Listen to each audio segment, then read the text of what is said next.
यहाँ उपस्थित सबै मैले आदर सम्मान गर्नुपर्ने सबै अभिभावक आमा बुवा दाजुभाइ दिदीबहिनीहरू पार्टीको नेताहरू सबैमा हार्दिक न्यानो अभिवादन टक्राउन चाहन्छु। सर्वप्रथम त यो टोलमा आमन्त्रण गर्नुभयो, थोरै भए पनि छलफल गर्ने अवसर मिल्यो। यहाँ दुईजना मेरो अग्रज व्यक्तित्व नरहरि सर र शोभाकान्त सरले चाहिँ अब यो नीति बनाउने चाहिँ निर्वाचन हो, सांसदको निर्वाचन हो, त्यस कारणले अलि माथि नै फोकस हुनु, नीतिमै फोकस गरेर काम गर्नु होला भन्ने कुरा चाहिँ व्यक्त गर्नुभएको छ। एकजना दिदीले चाहिँ स्थानीय समस्या खास गरिकन नगरपालिकाको दायित्व फोहोर मैला व्यवस्थापनको विषय उठाउनु भएको छ। अब नरहरि सरले जोड्नुभयो, म त्यहीँबाट प्रसङ्ग जोड्न चाहन्छु।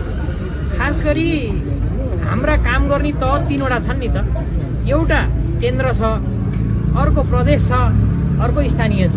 तीनवटा छन् नि त, आफ्ना आफ्ना परिभाषित जिम्मेवारीहरू छन्। त्यो परिभाषित जिम्मेवारीलाई कुशलतापूर्वक वहन गर्ने दायित्व सम्बन्धित तहको हो। यो अहिले उठेको अरू फोहोर मैला ढल लगायत यी व्यवस्थापनका जे विषयवस्तु छन् त्यो स्थानीय तहको जिम्मेवारीभित्र पर्छ। उसले कुशलतापूर्वक वहन गर्नै पर्छ। हेर्नुहोस्, टाइममा फोहोर कुट्नै पर्छ, त्यस पछाडि सेड्युल अनुसार पानी धारोमा आउनै पर्छ। ढल मर्मतको विषयवस्तुहरूको विषयमा चाहिँ त्यो स्थानीय तहले कोअर्डिनेसन गरेर गर्ने काम हो। त्यसलाई अहिले जनताको बिचमा त्यो सर्भिस डेलिभरी फास्ट नभएको कारणले गर्दाखेरि नै त्यो त्यही 24को विद्रोह भएको हो कि हामीले यो बुझ्नुपर्छ। किनभने नागरिकता निकाल्न गयो त्यही समस्या, पासपोर्ट निकाल्न गयो त्यही समस्या, त्यस पछाडि लाइसेन्स निकाल्न गयो त्यही समस्या, केही काम गर्छु भन्यो त्यसबाट छिटो काम हुँदैन, फाइल चाहिँ घुमाइ गरिदिन्छन्, समस्या त्यही। भनेको यस्तो कुराको जगमा जुन विद्रोह भयो नि त्यो कुरा हामीले बुझ्नुपर्छ र यो देशका सञ्चालकहरूले बुझ्नुपर्छ भन्ने लाग्छ मलाई। फर्स्टमा भनेको त्यति बेला उठाएको सुशासनको विषय र भ्रष्टाचार नियन्त्रणको विषय छ नि, आज देशको एउटा मेजर समस्या भ्रष्टाचार हो। भ्रष्टाचार नियन्त्रण हुनैपर्छ। यहाँबाट निर्वाचित भएर गइसके पछाडि त्यो अनुसारको कानुन बनाउन र त्यसलाई कार्यान्वयन गर्नको निम्ति म जोरदार ढङ्गले लाग्छु। पहिलो कुरा त्यो आवाज, नवपुस्ताले उठाएको आवाजलाई सम्बोधन गर्न लाग्ने मेरो पहिलो जिम्मेवारी हुन्छ। दोस्रो, त्यो सँगसँगै अब देशका विभिन्न प्रकारका कानुनहरू जस्तो शिक्षा नीति भन्नुहोस्, कस्तो शिक्षा नीति बनायो भने आम नागरिकका छोराछोरीले बालबच्चाले त्यो विश्वसम्म प्रतिस्पर्धा गर्न सक्ने गुणस्तरीय शिक्षा पाउँछन् त। आफ्नो घरमै बसेर गाउँमै बसेर गुणस्तरीय शिक्षाको ग्यारेन्टी कसरी हुन सक्छ त? स्वास्थ्य नीति कस्तो बनायो भने अहिले त कस्तो भने यो पोखराको विडम्बना लाग्छ मलाई। राम्रो खालको हस्पिटल, सबै खालको चाहिँ उपचार हुने खालको विशेषज्ञ हस्पिटलको अभाव छ यहाँ। त्यस कारणले त्यो स्वास्थ्य नीति बनाउँदाखेरि यस्ता कुराहरूलाई ध्यान दिनु पर्यो। म पोखराकै कुरा गर्न खोजेको, सरले अघि प्रसङ्ग उठाउनु भयो भनेको पोखरा पर्यटकीय सहर भन्छौँ हामीले। कसरी हो त यहाँ पर्यटकलाई धेरै राख्ने बनाउने, यहाँ धेरै दिन स्टे गर्ने बनाउने कसरी हो त? हाम्रा यस्ता नीतिहरू स्थानीय हिसाबदेखि लिएर बन्नुपर्छ। पर्यटन नीति त्यसरी बन्नुपर्छ, स्वास्थ्य नीति त्यसरी बन्नुपर्छ, समृद्धिको आर्थिक नीति त्यसरी बन्नुपर्छ। यी आवाजहरू समग्र रूपमा संसदमा उठाउनुपर्छ र सशक्त हिसाबले यिनलाई सम्बोधन गर्ने गरी अगाडि जानुपर्छ भन्ने मेरो अर्को मान्यता हो। अब जहाँसम्म कानुन बनाउने विषयमा हैन, हाम्रो जनताले प्राप्त गर्ने सेवा सुविधा छिटो प्राप्त गर्नलाई के हो त व्यवधानहरू हो। त्यो व्यवधानहरू खोजेर त्यो कानुनहरू संशोधन गर्नुपर्छ। त्यो प्रक्रियामा प्रभावकारी भूमिका खेल्नुपर्छ, पहिलो कुरा। दोस्रो, मैले अघि पनि माथि उठाएँ, हाम्रो देशको एउटा मेजर समस्या भनेको थाई सरकारको अभाव, राजनीतिक स्थायित्वको अभाव हो। त्यो राजनीतिक स्थायित्व ल्याउनलाई संविधान संशोधन कसरी गर्ने हो अबको संसदको मेजर एजेन्डा हो भन्ने मलाई लाग्छ हैन। त्यस कारणले संविधान संशोधन लगायतका विषयमा बहस गर्न भन्नुहोस्, अथवा राम्रो नीतिहरू बनाउन भन्नुहोस्, अथवा हाम्रो देश दुईटा ठुला छिमेकी देशको बिचमा छ। अहिले एउटा कुरा चलिरहेछ, भूराजनीतिक अवस्था देशको खलबलिएको छ भनेर। त्यसकारण हाम्रो देशको भूराजनीतिक अवस्थालाई कसरी ट्र्याकमा ल्याउने हो, कस्तो खालको परराष्ट्र नीति बनाउने हो, यसकारण यस्ता विषयहरूमा पनि अलिक बहस गर्ने हिसाबले संसदमा आफ्नो भूमिका खेल्नुपर्छ भन्ने मलाई लाग्छ। यिनै विषयका लागि मेरो उम्मेदवारी हो। अब जहाँसम्म लाग्छ, अब मैले आफ्नो विषय आफै भन्ने भन्दा पनि यिनै काम गर्नका निम्ति मैले अहिले पढ्दै गरेको आइआर, त्यसबाट पिएचडी गर्दैछु। त्यो थोरै भए पनि मैले त्यसमा स्टडीमा छु। त्यो कुराले प्लस हुन सक्छ कि भन्ने लाग्छ मलाई। कानुन बनाउने र संशोधनको प्रक्रियामा मैले पास गरेको एलएलबीले पनि त्यहाँनेरि चाहिँ सहयोग पुग्छ कि अधिवक्ताको हिसाबले म भूमिका खेल्न सक्छु भन्ने अर्को विश्वास हो।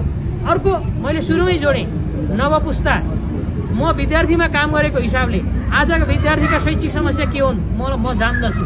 विद्यार्थीका मुद्दाहरू मलाई थाहा छ, युवाका मुद्दाहरू थाहा छ, र पार्टीमा काम गरेको यिनीहरूले सबै जनसमुदायका मुद्दाहरूलाई सशक्त हिसाबले सम्बोधन गर्न सक्छु र उठाउन सक्छु भन्ने विश्वास छ। यही विश्वासको जगमा आगामी दिनमा संसदमा निर्वाचित भइसके पछाडि मैले भूमिका खेल्नेछु र मैले अन्तिममा गर्नुपर्ने प्रतिबद्धता के छ भने धेरै आमा दिदी बहिनीहरूको दाजुभाइहरूको कुरा के छ भने यसरी निर्वाचनको बेलामा आउने अनि खोजेको बेलामा जनप्रतिनिधि भेट नहुने, यो कुरालाई खोजेको बेलामा जनप्रतिनिधि भेट हुने र जनप्रतिनिधि सुन्ने मात्रै होइन जनताको आवाजलाई बोल्ने खालको जनप्रतिनिधि बन्ने गरी यो कास्की 2बाट निर्वाचित भएर गइसकेपछि 2 नम्बरका क्षेत्रको आम मतदाताको र आम दिदीबहिनीहरूको भोइस बोल्ने कुरा नै मेरो पहिलो जिम्मेवारी हुनेछ। त्यही अनुसार मैले भूमिका खेल्नेछु र त्यसअनुसार भूमिका खेल्ने प्रतिबद्धतासहित तपाईँहरूले गरेको विश्वास दिएको मतलाई खेर जान नदिने र तपाईँहरूको शिर कहिल्यै पनि निहुरिन नदिने। तपाईँले अघि विभिन्न विशेषण जोड्नुभयो नि, त्यो विशेषणमा दाग लाग्न नदिने प्रतिबद्धता पनि तपाईँहरूको बिचमा जाहेर गर्दै अन्तिममा यो मेरो उम्मेदवारी केवल मेरो उम्मेदवारी होइन, यहाँहरू सबैको उम्मेदवारी हो।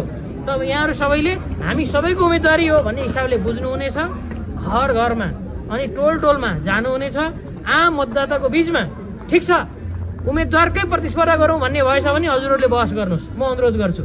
यो क्षेत्रबाट उठेका उम्मेदवारहरूको विषयमा गुण र अवगुणका आधारमा, क्षमता र योग्यताका आधारमा, भोलि संसदमा चाहिने फिगरका आधारमा बहस चलोस्, म बहस चलोस् भन्ने चाहन्छु।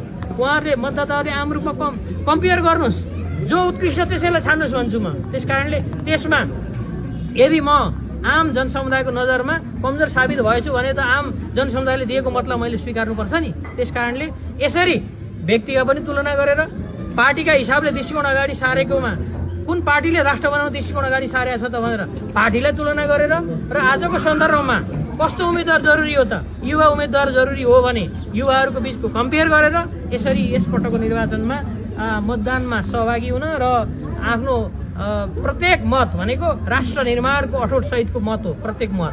त्यसकारण राष्ट्र निर्माणको अठोट सहित तपाईँहरू सबैले मतदान गर्नका निम्ति र मतदान गर्ने वातावरणमा सबै आम जनसमुदायलाई पुर्याउनका निम्ति पनि हार्दिक अपिल गर्दै फेरि हामी भेट्छौँ।